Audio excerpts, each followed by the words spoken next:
Ripples. Across the galaxy 6 months after the Pathfinder's return to Earth, the landscape of human civilization had transformed dramatically. The arrival of the Coalition diplomatic delegation had made headlines worldwide, and the subsequent establishment of Earth's first extraterrestrial embassy in Geneva marked humanity's official entrance into galactic society. Commander Sarah Chen, now Admiral Chen, stood at the podium of the newly formed Interstellar Cooperation Agency, addressing representatives from 194 nations. The technology exchange agreement finalized today will accelerate human development by an estimated century, she explained, gesturing to the holographic display behind her. However, the Coalition has been careful not to simply hand us advanced technology. Instead, they're providing guidance that allows us to develop it ourselves, preserving our innovative approach that they've come to value. In the audience, Dr. Elena Vega nodded in satisfaction. Her decades of searching had led to this moment, though in a way no one could have predicted. The SETI Institute, once facing shutdown, was now the centerpiece of Earth's communications network with the broader galactic community. As Sarah concluded her presentation, a Coalition representative named Telenar approached the podium. The tall, crystalline being's translucent form caught the light as they addressed the assembly. "What impresses us most about humanity," Telenar began, their words translated simultaneously, "is not your technology, which is, forgive me, quite primitive by galactic standards. What stands out is your approach to problem-solving and your ethical framework." The alien paused, their crystalline structure shifting to produce what humans had learned was an expression of deep consideration. Many species, upon achieving space, travel immediately seek to dominate or control. Others become paralyzed by fear of the unknown. Humanity has demonstrated a rare balance. Caution tempered with courage, technological progress guided by ethical consideration. After the assembly, Sarah found herself in a quiet garden with Telenar and Elena. The alien seemed particularly interested in human history.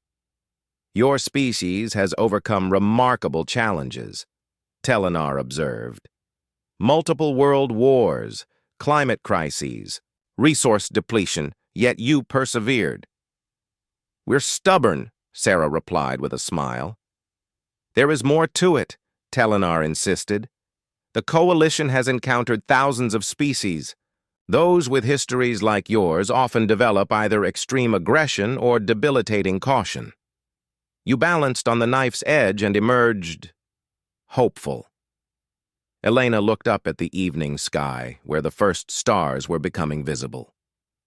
"Perhaps because we spent so long thinking we were alone. When you believe you're the only sentient life in the universe, you develop a certain responsibility to preserve consciousness itself." The alien made a sound like chiming bells, their version of thoughtful acknowledgement. "An interesting hypothesis. It may explain why your response to the distress call was so immediate and unquestioning. Speaking of which," Sarah said, "I've been meaning to ask. Was the signal intentionally sent to Earth? The timing seemed almost too perfect, just as we developed the capability to detect it." Telenar's crystalline form shifted in what Sarah had come to recognize as discomfort. "That is a complex matter. The truth is, Commander Chen, your world has been observed for some time. The Coalition maintains monitoring stations near developing worlds with potential." "So you were watching us," Elena said, not entirely surprised. "Yes, though not as closely as perhaps we should have. Your technological development accelerated unexpectedly in the last century. The quantum detection array you deployed, Dr. Vega's creation, was far more sensitive than our models predicted humans could achieve at your stage." "And the distress call," Sarah pressed, "was genuine, but not intended for Earth. The Luminous Harmony's automated systems broadcast on all quantum frequencies when the accident occurred. No one expected a pre-FTL civilization to detect it, much less respond." The implications sank in slowly. Earth hadn't been deliberately contacted. They had overheard a conversation they weren't supposed to be part of yet, and then invited themselves to the table. Telenar continued. The Coalition's first contact protocols typically involve decades of preparation. Your species essentially, skipped the line. Sarah couldn't help but laugh. So we crashed the party. And then proceeded to save it, Elena added. Indeed, Telenar agreed. Which is why the Coalition Council voted to formally recognize Earth immediately, rather than placing you in the usual observation program. Your actions aboard the Pathfinder demonstrated a level of ethical development that normally takes centuries to confirm. As the evening deepened, their conversation turned to the future. The Coalition had offered humanity membership as an associate species, a status normally reserved for civilizations with at least a century of interstellar experience. There will be challenges, Telenar warned. Some Coalition members remain skeptical of accelerating your development. They fear humans may not be ready for the responsibilities that come with advanced technology. They're probably right to worry, Sarah admitted. We've made plenty of mistakes with the technology we developed ourselves. Yet you acknowledge this openly, Telenar observed. Many species deny their failures entirely. Dr. Elena Vega had been quietly contemplating the stars, but now she spoke with sudden passion. Throughout human history, our greatest achievements have often come from our darkest moments. We learn from our failures, painfully, sometimes slowly, but we learn. And that, Telenar said, is why I personally advocated for Earth's membership. The galaxy is entering a period of significant change.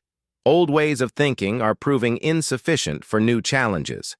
The Coalition needs perspectives like humanity's, innovative, adaptable, and fundamentally optimistic. 1 year to the day, after the Pathfinder's return, a ceremony unlike any in human history took place at the newly constructed Galactic Cooperation Center in Nairobi. Representatives from Earth stood alongside delegates from 27 Coalition species as humanity was formally recognized as an associate member of the galactic community. Admiral Sarah Chen, chosen as Earth's first Coalition representative, placed her hand on the ancient crystal that served as the Coalition's ceremonial record keeper. As her palm made contact, the crystal glowed with a new constellation pattern, Earth's position in the galactic community now permanently recorded. Coordinator Nex Taral, who had once dismissed the Pathfinder as primitive, performed the formal introduction. The species known as humanity has demonstrated the highest qualities valued by the Galactic Coalition: compassion, innovation, and courage in the face of overwhelming odds. Today we acknowledge them not merely as new members, but as teachers who have reminded us of principles we ourselves had begun to forget. As Sarah stepped away from the crystal, she caught Elena's eye in the audience. The scientist who had first detected the signal that changed everything gave a subtle nod of approval. That evening, at the celebration that followed, Sarah found a moment of quiet on a balcony overlooking the Kenyan savannah. The Coalition crystal she had received as a diplomatic credential glowed softly in her palm, its light mingling with the stars above. "Quite a view," came a familiar voice. Chief Engineer Wong joined her at the railing, now wearing the uniform of Earth's new Interstellar Development Corps. "Both of them," Sarah agreed, gesturing first to the landscape and then to the sky. "Hard to believe it's only been a year." "Technically, it's been a year, 2 months, and 17 days, Wong replied, with his characteristic precision. "But who's counting?" They shared a comfortable silence. Two people who had faced death together, now contemplating a future neither had imagined possible. "The Coalition engineers still talk about your temporal bridge design," Sarah said eventually. "Apparently they're implementing modified versions throughout their emergency response fleet." Wong smiled. "Sometimes you need to ignore the rulebook and just solve the problem in front of you." "I think that's going to be humanity's reputation for a while," Sarah mused. "The species that doesn't know what they're not supposed to be able to do. I can think of worse reputations." Below them, the celebration continued. humans and aliens mingling, sharing stories, building connections. Earth's first steps into a larger universe weren't what anyone had expected, not the dramatic conquest of space opera fantasies, nor the terrifying invasion of humanity's darkest fears. Instead, it had begun with a simple choice to answer a call for help, followed by the stubborn refusal to accept that some problems couldn't be solved. In doing so, humanity had found not just its place among the stars, but its purpose, to bring fresh perspective to an ancient community that had perhaps grown too comfortable with its own limitations. As new stars appeared in the darkening sky, many, now known to harbor worlds humanity would soon visit, Sarah thought about the chain of events that had led to this moment. Dr. Vega refusing to give up her search, her own decision to answer an impossible distress call, Wong's determination to find solutions where none seemed to exist. Each choice, seemingly small in the moment, had rippled outward to change the destiny not just of humanity, but potentially of all sentient life in the galaxy. "Ready to head back in?" Wong asked after a while. "I hear the Arcturian delegation has brought some kind of ceremonial beverage they're eager for humans to try." Sarah laughed. "Is it safe for human consumption?" According to Dr. Okafor, yes, though she mentioned it might make us temporarily telepathic. "Well then," Sarah said with a smile, tucking the coalition crystal back into her pocket, "we shouldn't keep them waiting. After all, humanity's greatest adventure is just beginning." Together they returned to the celebration, representatives of a species that had crashed the galactic party, only to find they'd been more welcome than they could have possibly imagined. The SOS that changed the galaxy's perception of humanity. Forever.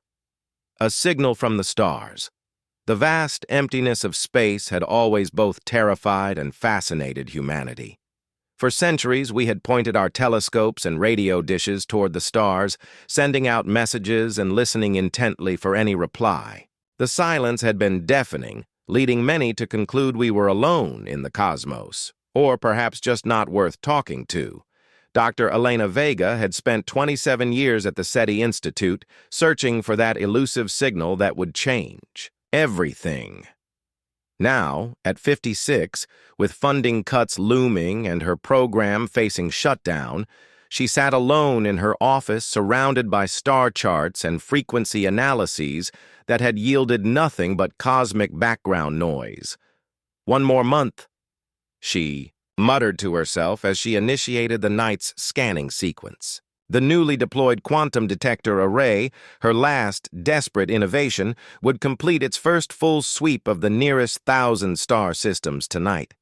After that, there would be no more extensions, no more chances. The world had moved on from the dream of first contact. Elena dozed off at her desk, only to be jolted awake at 3:17 a.m. by an alarm that hadn't sounded in all her years at the Institute. On her screen, a pattern repeated with perfect mathematical precision, a sequence of prime numbers, followed by complex equations that couldn't possibly be natural phenomena. Her hands trembled as she picked up the phone. "Get me United Space."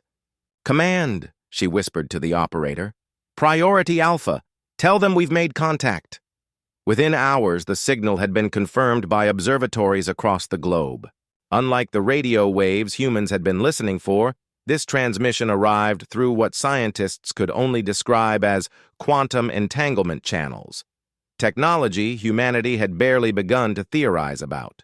Most fascinating of all, the signal contained what was unmistakably a distress call, complete with spatial coordinates and what appeared to be technical specifications for some kind of gateway. 2 days later, Dr. Vega found herself in a secure briefing room at United Space Command headquarters, facing the 12 members of Earth's Security Council. "The signal is authentic," she concluded her presentation, "and it's a request for help." Admiral Jackson, the grizzled head of Space Command, spoke what many were thinking. "Or the most sophisticated trap ever devised." Elena shook her head. The mathematical principles embedded in the signal show a clear understanding of universal constants, Whoever sent this speaks the language of physics, a truly universal tongue. That doesn't mean they're friendly, countered the Chinese representative. No, Elena agreed, but consider this. In human history, we've repeatedly found that advanced civilizations tend to be less violent, not more. If they wanted to harm us, a species capable of quantum communication across light years could certainly find simpler ways than an elaborate ruse. The debate raged for hours until a consensus emerged. Humanity would answer the call, but cautiously. The experimental deep space vessel Pathfinder, already the most advanced ship in Earth's small fleet, would be dispatched, commanded by Sarah Chen, whose unorthodox approach to problem-solving had made her both famous and controversial within Space Command. As the meeting concluded, Admiral Jackson pulled Elena aside. Dr. Vega, you've been added to the mission roster. The Pathfinder needs someone who understands that signal inside and out. Elena stared at him in shock. Admiral, I'm an astronomer, not an astronaut. Jackson's weathered face softened slightly. 27 years you've been waiting for this moment, Doctor. I figured you'd want to see it through. 3 days later, as Elena boarded the Pathfinder with her hastily packed belongings, she could hardly believe the turn her life had taken. From the brink of professional obscurity to humanity's ambassador to the stars, all because she had refused to stop listening.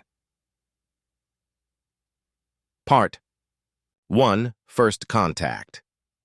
Through crisis, the alert blared through the silent halls of Earth's frontier monitoring station, jolting Commander Sarah Chen from her half-sleep at the console. For 3 years, this remote outpost orbiting Jupiter's moon Europa had been scanning the cosmos for signals, any sign that humanity wasn't alone in the universe. Tonight, that vigilance had finally paid off. Commander, you need to see this. Lieutenant Raj Patel's voice trembled as he transferred the data to her screen. Sarah stared at the pulsing waveform. Unlike the random noise they usually detected, this signal followed a clear mathematical pattern, prime numbers, followed by what appeared to be coordinates. Most telling of all, it repeated with perfect precision. It's artificial, she whispered, and it's a distress call. Within hours, Earth's United Space Command was in emergency session. The signal originated from a star system 43 light-years away, yet somehow transmitted through what their scientists could only describe as a subspace channel, technology humanity had theorized but never achieved. Admiral Jackson's weathered face filled the view screen in Sarah's office. The Security Council is divided. Half want to ignore it. We're barely interstellar ourselves. The others see this as our first chance to make contact. He rubbed his temples. Chen, your ship is the closest thing we have to a deep space rescue vessel. The Pathfinder wasn't designed for first contact. Built for exploring the outer reaches of our solar system, it was essentially an experimental vessel with enhanced propulsion systems, advanced medical facilities, and adaptive engineering labs. But Sarah had personally overseen its development, pushing the boundaries of human innovation at every turn. How soon can you be ready? Jackson asked. Sarah thought of her crew of 30. Scientists, engineers, and specialists chosen for their adaptability and problem-solving skills rather than diplomatic experience. 12 hours, Admiral, but there's one problem. Even with our experimental drive, we'd take years to reach those coordinates. Jackson nodded grimly. That's where things get interesting. Our physicists think the signal itself is creating some kind of temporary pathway. If you enter at precisely the right moment, you could reach them in days, not years. A wormhole? Admiral, that's completely untested. We have no idea. It's your call, Commander. But whoever sent that signal has technology far beyond ours. This could be humanity's introduction to the galactic community. His expression softened. Or someone out there is truly desperate for help. Sarah knew what she would choose before the meeting ended. Throughout human history, answering distress calls had been a fundamental moral obligation, from ancient ships at sea to modern spacecraft. She wouldn't let humanity's first interstellar interaction be ignoring a cry for help. The Pathfinders. Departure 12 hours later was witnessed by billions across Earth. News of the signal had leaked, and humanity collectively held its breath. Inside the ship, Sarah addressed her crew. "We don't know what we'll find. We don't know if our translators will work, if our biology is compatible, or if we can even help. But we know they asked, and we're answering." That's what humans do, Dr. Eliza Okafor, their xenobiologist, voiced the concern many felt. "What if it's a trap? We're taking our most advanced ship straight to an unknown species." Chief Engineer Marcus Wong smiled wryly. "Advanced by our standards. For all we know, we're about to show up in a horse and buggy." "Either way," Sarah replied, "we go prepared but optimistic. Humanity has survived by being both cautious and bold." The journey through what the crew nicknamed the Signal Tunnel lasted 5 days of nauseating disorientation. When they emerged, the scene before them left everyone speechless. A massive vessel drifted in space, easily 20 times the size of the Pathfinder. Its elegant curves suggested advanced technology, but the scorched hull and flickering lights indicated catastrophic damage. Around it, a strange blue-green energy field pulsed erratically. But that wasn't what stunned them into silence. Beyond the damaged ship floated a fleet of sleek vessels that glowed with an inner light, clearly more advanced than even the damaged craft. First Contact had just become First Contacts, plural, and humanity wasn't making a social call. Sarah's communication officer broke the silence. "Commander, we're being hailed by the fleet." The alien that appeared on screen looked surprisingly humanoid, tall and slender with iridescent skin and large, reflective eyes. It wore what appeared to be a uniform of shimmering material.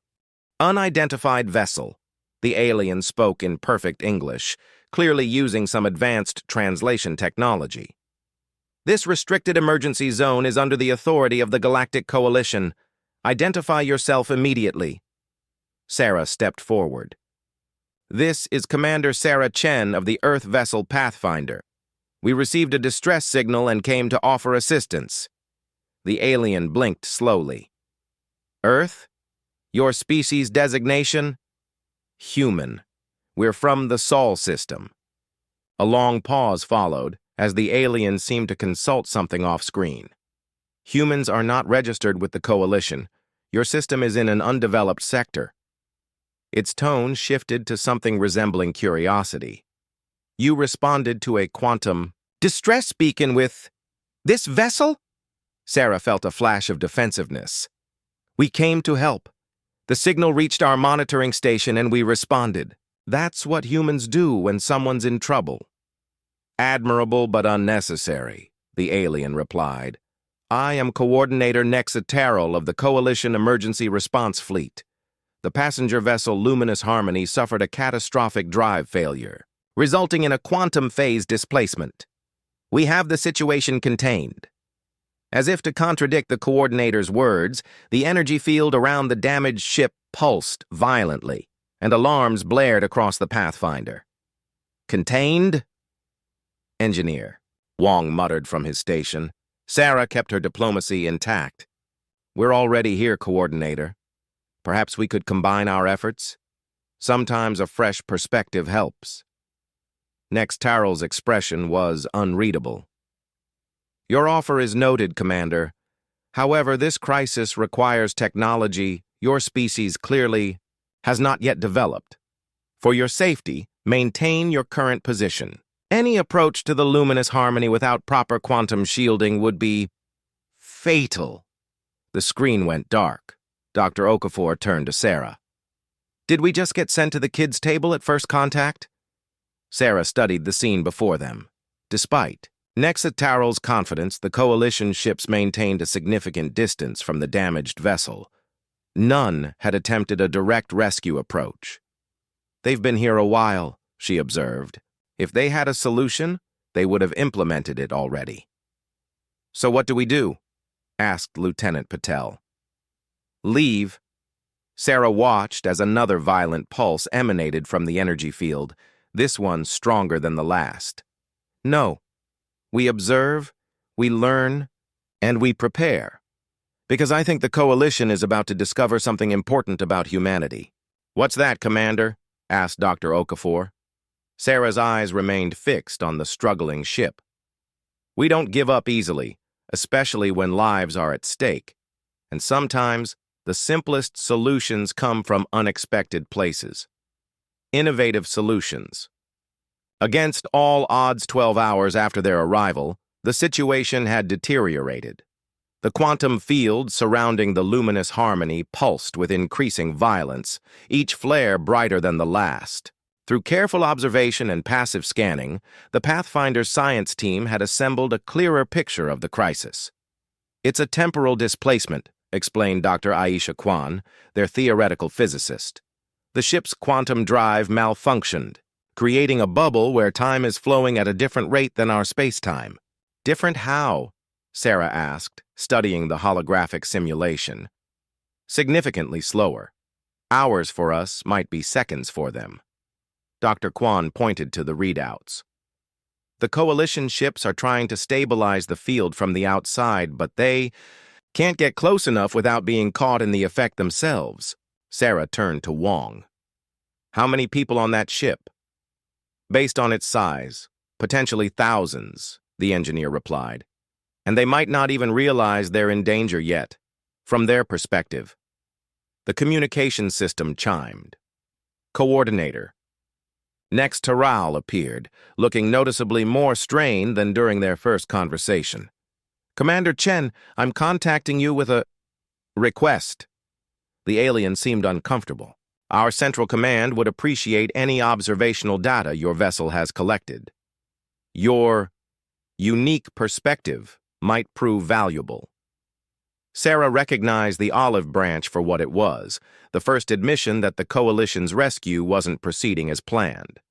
"We'd be happy to share," she replied diplomatically. "In fact, I'd like to propose a joint briefing. My science team has been analyzing the situation." Next, Taral hesitated before nodding. "Very well. We will transmit coordinates for a secure meeting aboard our command vessel." Hours later, Sarah found herself standing with Wong and Dr. Kwan in a conference room that seemed designed to intimidate. The sleek curved walls displayed constantly shifting data patterns. Around an oval table sat representatives from 5 different species, all wearing similar Coalition uniforms.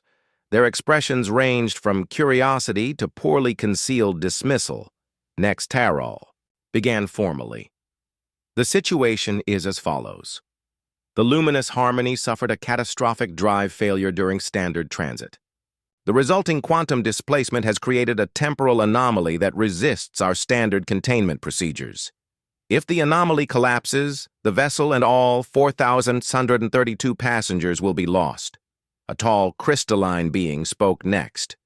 "Our latest models predict collapse within 26 standard hours. Our attempts to extend stabilizing fields have failed. The temporal differential is too extreme for our technology to compensate." Sarah studied the detailed projections hovering above the table. "You're trying to neutralize the field," she observed. "Of course," replied a reptilian Coalition officer. "The temporal distortion must be negated before rescue can proceed." Wong exchanged a glance with Sarah before speaking. "What if you don't fight against the temporal effect, but work with it instead?" The room fell silent as all attention turned to the human engineer. "Explain," Nexitaral commanded. Wong stepped forward. "You're approaching this as a problem to eliminate. But what if it's a natural phenomenon to navigate? On Earth, we have extreme environments, crushing ocean depths, volcanic vents, where we can't eliminate the conditions, so we design around them." He gestured to the holographic display. "What if, instead of trying to neutralize the temporal, Field, we create a controlled synchronization point, a bridge between the two time flows, the crystalline being made a sound like chiming glass. Impossible.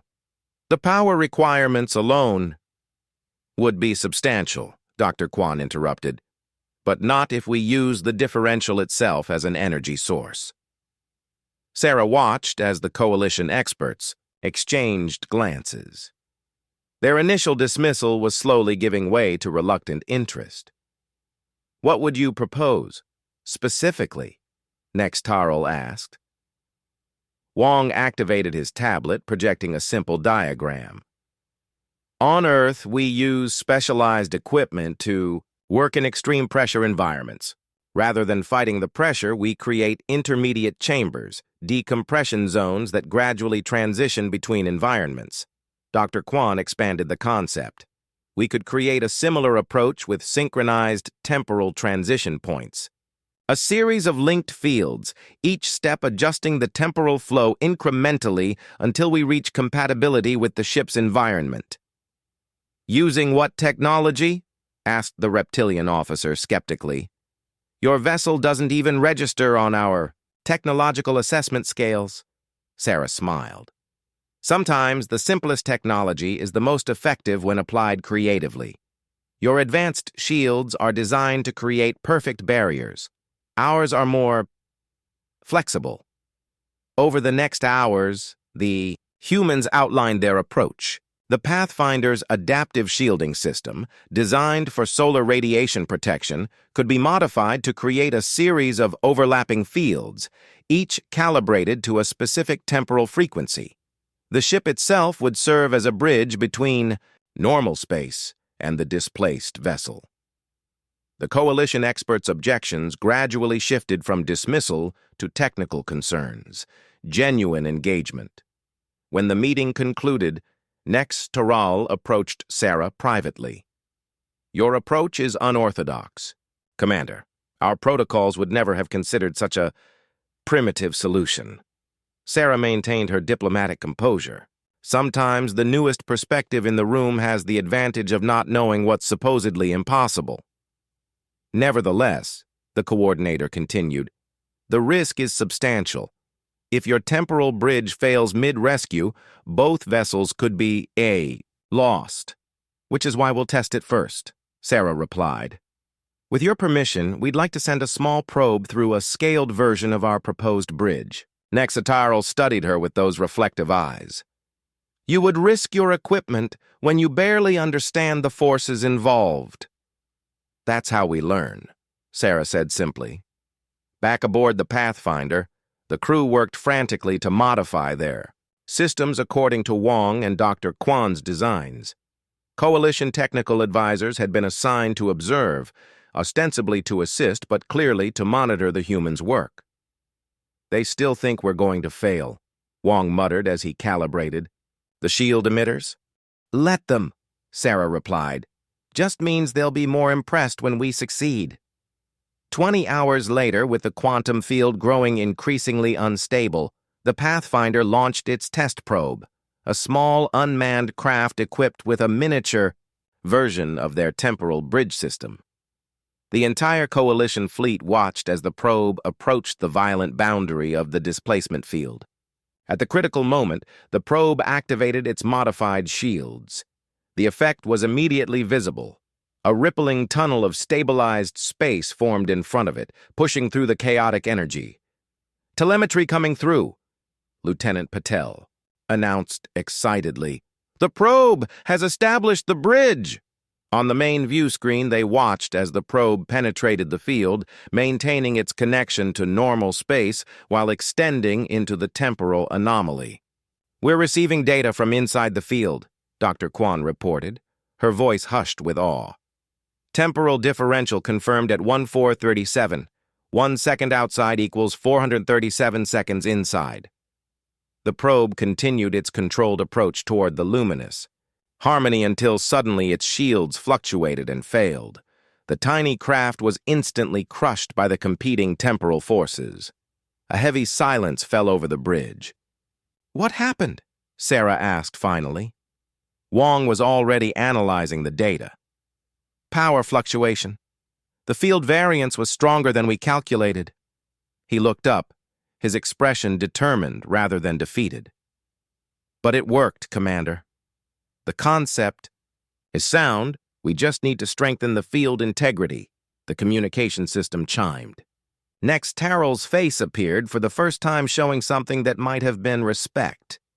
Your test was informative, Commander Chen.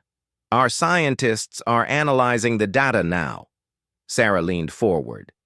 The approach works, Coordinator. We just need to refine it. Perhaps, the alien conceded, but the modifications required would exceed your vessel's capabilities. The power requirements alone. Let us worry about that, Sarah interrupted. My engineer is already working on solutions. After the communication ended, Sarah turned to her crew. Options? Wong didn't hesitate.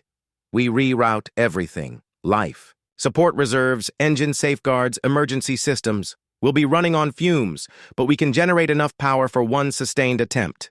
That leaves no margin for error, Dr. Okafor pointed out. If anything goes wrong, then we make sure nothing goes wrong, Sarah replied firmly. How long to implement the modifications? 4 hours, Wong estimated. But Commander, the Coalition might not approve this plan. It violates every safety protocol they've mentioned. Sarah's expression hardened. We didn't come this far to watch thousands die because of bureaucratic caution. Make the preparations. If we need to ask forgiveness rather than permission, well, that's another human tradition. Part 3. Humanity's Triumph and New Galactic Standing. The mood aboard the Pathfinder was tense as final preparations were completed. Every non-essential system had been shut down, crew members moved to central sections to conserve life support, and the ship's power grid had been extensively modified, all to channel maximum energy into the temporal bridge system. Final checks. Complete, Wong reported, his face illuminated by the glow of emergency lighting. Primary and secondary shield emitters reconfigured. Power reserves at maximum capacity. Sarah nodded, surveying her crew. They all understood the stakes, not just for the passengers of the Luminous Harmony, but potentially for humanity's first impression on the galactic stage. Begin approach sequence, she ordered. Communications, notify the Coalition fleet of our intentions. Lieutenant Patel winced as he relayed the response. Coordinator Nex Tarrell is emphatically requesting we abort. They're citing 17 different regulations. Acknowledge receipt of their concerns, Sarah replied calmly. Inform them we're proceeding under Earth emergency protocols. The Pathfinder moved slowly toward the pulsating quantum field. On the view screen, Sarah could see Coalition vessels adjusting their positions, not interfering but clearly positioning themselves to respond if the humans' attempt went catastrophically wrong. Temporal bridge generators online, Wong announced. Field integrity at 94% and holding. Dr. Kwan, begin calibration sequence, Sarah ordered. The physicist's fingers flew across her console. Initiating Phase 1, establishing outer boundary layer. The ship shuddered as the first layer of the modified shield activated, creating a visible distortion around the Pathfinder. Ahead, the violent quantum field seemed to reach toward them with tendrils of energy. Approaching displacement boundary, Patel reported tensely. Distance, 500 meters. Phase 2, activation, Dr. Kwan called. Second boundary layer established. Sarah gripped her command chair as the ship trembled more violently. Warning indicators flashed across multiple stations as the power drain intensified.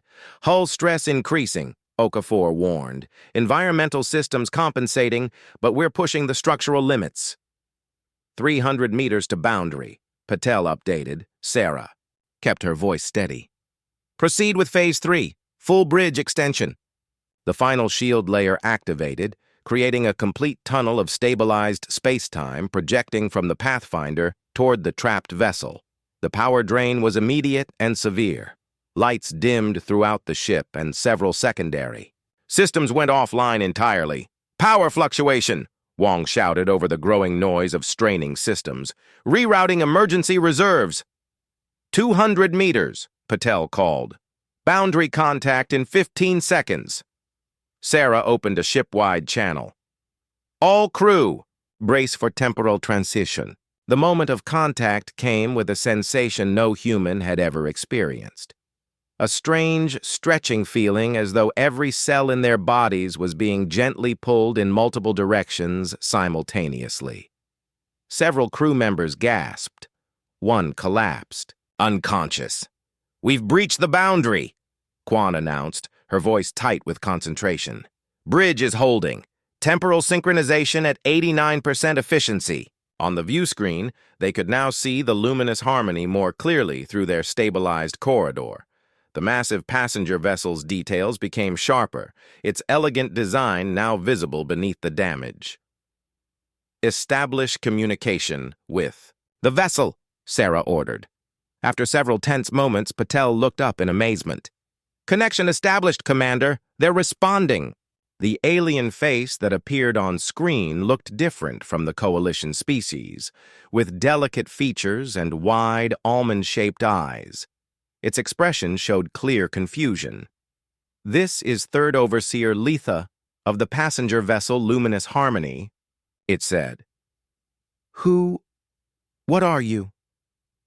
How are you communicating through the disruption?" Sarah leaned forward. "I'm Commander Chen of the Earth vessel Pathfinder. We've established a temporal bridge to your ship. Your vessel is trapped in a quantum displacement field. Time is moving differently for you than for the outside universe." The alien's eyes widened. "Our instruments detected a drive malfunction only moments ago. You're saying, from our perspective, your ship has been trapped for over 3 days," Sarah explained gently. "The Galactic Coalition has been attempting rescue, but the temporal differential made it impossible to reach you, until now." Understanding dawned on the Overseer's face. "You've created a way through?" "Yes, but we don't have much time," Sarah continued urgently. "Our bridge is temporary. We need to evacuate your passengers immediately." "Evacuate? But there are over 4,000. We know. We've coordinated with the Coalition fleet. They're standing by with transport vessels. Our bridge will allow safe passage through the quantum field." As Sarah spoke, a violent tremor shook the Pathfinder. "Bridge stability at 76% and dropping," Wong reported tensely. "We have maybe 20 minutes before system failure." Sarah kept her focus on the alien Overseer. "Time is literally of the essence, Overseer Letha. Begin evacuation procedures immediately. Direct your passengers through our temporal corridor to the waiting Coalition ships." What followed was the most precisely coordinated rescue operation in human history. As the Pathfinder maintained its position between normal space and the temporal anomaly, Coalition vessels approached through the stabilized corridor. The passengers of the Luminous Harmony, still barely aware of their predicament from their perspective, were efficiently transferred to the waiting ships. Inside the Pathfinder, conditions deteriorated rapidly. Temperature control failed as life support systems were pushed beyond their limits. Hull stress indicators moved from yellow to red across multiple sections. The bridge itself became uncomfortably hot as cooling systems failed. "Bridge stability at 51%, Wong reported, sweat streaming down his face. "Power reserves critically low." "How many evacuated?" Sarah demanded. Patel consulted with the Coalition coordinators. "Just over 3,000, still more than 1,000 remaining." Another violent shudder ran through the ship. A secondary console exploded in a shower of sparks, injuring a crew member. "Commander," Dr. Okafor said quietly, "we need to consider withdrawing. The ship can't sustain this much longer." Sarah watched the steady stream of evacuation vessels on the view screen. "No. We maintain position until everyone is safe." She turned to Wong. "Options for extending our window?" The engineer hesitated only briefly. "We could redirect life support from the outer sections. Give us maybe 5 more minutes." "Do it," Sarah ordered, without hesitation. That would mean evacuating half the crew to the central compartments, Okafor protested. Then evacuate them, Sarah replied firmly. 5 minutes could mean hundreds of lives. The rescue continued, as sections of the Pathfinder were systematically shut down. Coalition vessels worked with remarkable efficiency now that they had a safe passage. The count of evacuees climbed, 3,500, 4,000, 4,300. Bridge stability at 22%, Wong reported, his voice hoarse. Structural integrity compromised in sections 3 through 7. We have minutes at most. Evacuation status? Sarah asked, ignoring the warnings flashing across her own console. Final transport. Underway, Patel confirmed. Overseer Litha reports all passengers accounted for. A new alarm blared. This one impossible to ignore. Quantum field destabilizing, Dr. Kwan shouted. The anomaly is beginning to collapse. Sarah made the only decision possible. All coalition vessels clear the corridor immediately. Prepare for emergency withdrawal. The Pathfinder shuddered violently as the temporal bridge began to collapse behind the final evacuation vessels. Systems failed across the ship as the strain exceeded all design parameters. Bridge failure imminent, Wong called out over the cacophony of alarms. All power to engines, Sarah ordered. Get us out of here. The ship lurched forward, fighting against the collapsing quantum field that seemed determined to drag them back. The view screen showed the chaotic energy closing in behind them like a tidal wave. Engine overload, Wong shouted. We're losing thrust.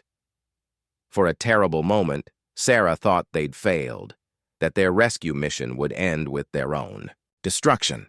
Then, unexpectedly, a tractor beam locked onto the Pathfinder, pulling them forward with tremendous force. Through the view screen, she could see 3 coalition vessels positioning themselves around her ship, their combined technologies creating a pocket of stable space. With a final violent shudder, the Pathfinder broke free of the quantum fields. Pull. Behind them, the anomaly collapsed in upon itself, releasing a burst of energy that dissipated harmlessly into space. The bridge fell silent except for the steady beep of damage control alerts.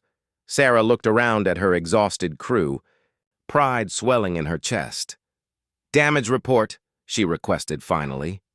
Critical systems at 23% capacity, Wong replied, his voice ragged but triumphant.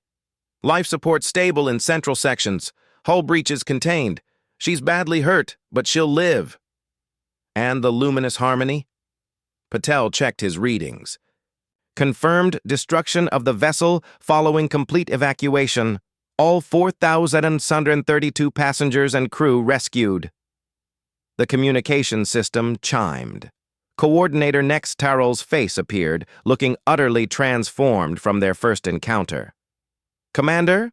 Chen, the alien began formally.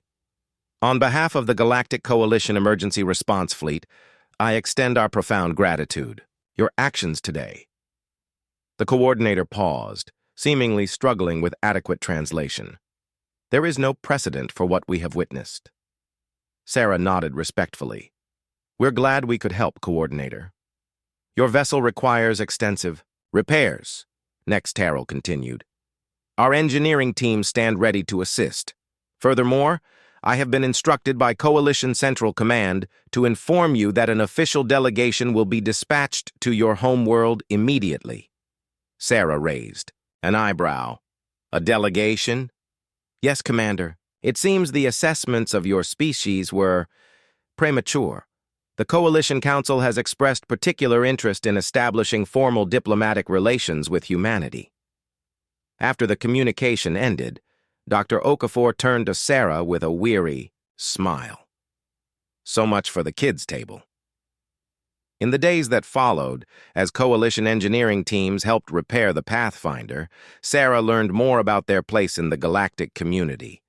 Earth had been classified as a pre-emergence civilization, monitored but not contacted until they developed certain technological benchmarks. Their response to the distress signal had essentially forced the issue. It wasn't just that we helped, explained a coalition scientist who had become something of a liaison. It was how you helped. Your species took technology we considered primitive and applied it in ways our advanced systems couldn't match. More importantly, you risked everything to save others you'd never even met. 1 week later, as the Pathfinder prepared for its return journey to Earth, accompanied now by a coalition diplomatic vessel, Sarah received an unexpected visitor. Overseer Letha, now recovered from the ordeal, had requested a private meeting. "I wanted to thank you personally," the alien said, presenting Sarah with a small crystalline object. "This is a memory crystal containing the names of everyone you saved, including my own family. We would have been lost without your intervention." Sarah accepted the gift with genuine emotion. "We only did what anyone would do." Letha made a gentle sound that might have been laughter. "That, Commander, is where you're mistaken. Not everyone would have done what you did. The coalition vessels observed protocol perfectly, and in doing so, would have watched us perish. They tried their best with the approaches they knew," Sarah defended diplomatically. "Yes," Letha agreed. "But when their knowledge failed, they hesitated. When yours failed, you innovated. That is the difference that has captured the attention of the galactic community." As the Pathfinder began its journey home, Sarah stood on the observation deck, watching the coalition fleet grow smaller in the distance. Behind her, the crystal from Letha caught the light, refracting it into thousands of tiny stars. Humanity's first major interstellar crisis had become its greatest triumph, not because they had the most advanced technology or the most powerful weapons, but because they had demonstrated something the galaxy apparently needed to be reminded of. Sometimes the boldest solutions come from those who don't yet know what's impossible, and the strongest determination comes from those who value the lives of others as their own. Earth would now take its place among the stars, not as novices, to be instructed, but as innovators to be respected. And it had all begun with the simple human instinct to answer a call for help.